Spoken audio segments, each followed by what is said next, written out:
Здравейте хора, аз съм GPlayer, сега ще ви покажа как да се направите ето тая машинка, с която можете да готвите, нали, тези животни, тези пилета направо да ги убивате ето с един бутон и една кофа лава. Ето така. И всичко идва, нали, в този чест. Добре, сега ще ви покажа как ще го построите, надявам се да ви хареса клипа. Ето слагате един чест.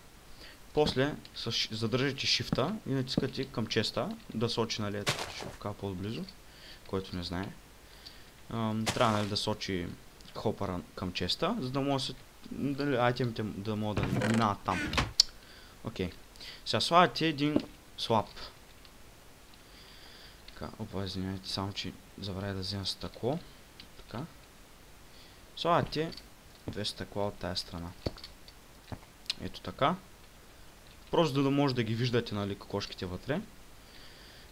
После след това, нали, слагате тук ето така блокове. Трябва да изглежда така. Така. Ето. Значи тая част тук е екстра част. Може, нали, да не слагате. Това е да спамвате кокошките. Тук съм сложил спаун чикън, нали, яйцата. Но вие можете да си сложите обикновени яйца. И просто трябва да чакате кокошките, нали, да пораснат.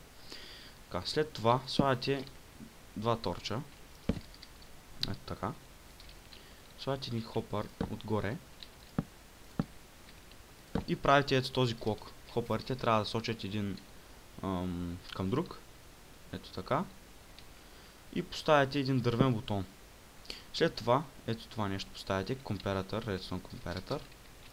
Без да го натискате, нали? Ето така просто трябва да се седи. И слагате един диспенсър. Сочеш на така. И тук ще ви е, нали, лава кофата. Ето така.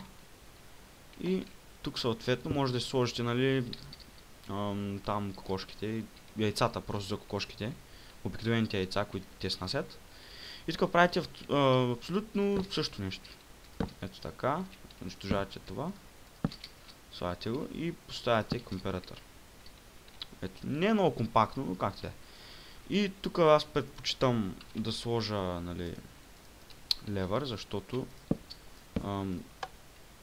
така. Много е важно тук да хвърлите един айтем. Просто го хвърлете. Да, тук се прецаква. Чакайте.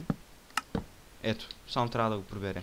То на вас няма да стане така. Просто гледайте тук да го отворите и да сложите айтем от тук. Защото ако го сложите тук и се прецаква малко работа, както и сега се случи.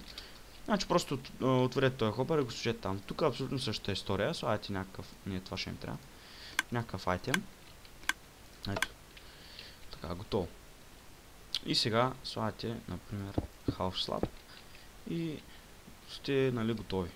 Тук слагате, просто за демонстрация ще сложа Spawn Chicken, яйцата. Иначе може да слагате, нали, както ви казах вече, обикновени яйца и трябва да чакате просто да пораснат. Ето.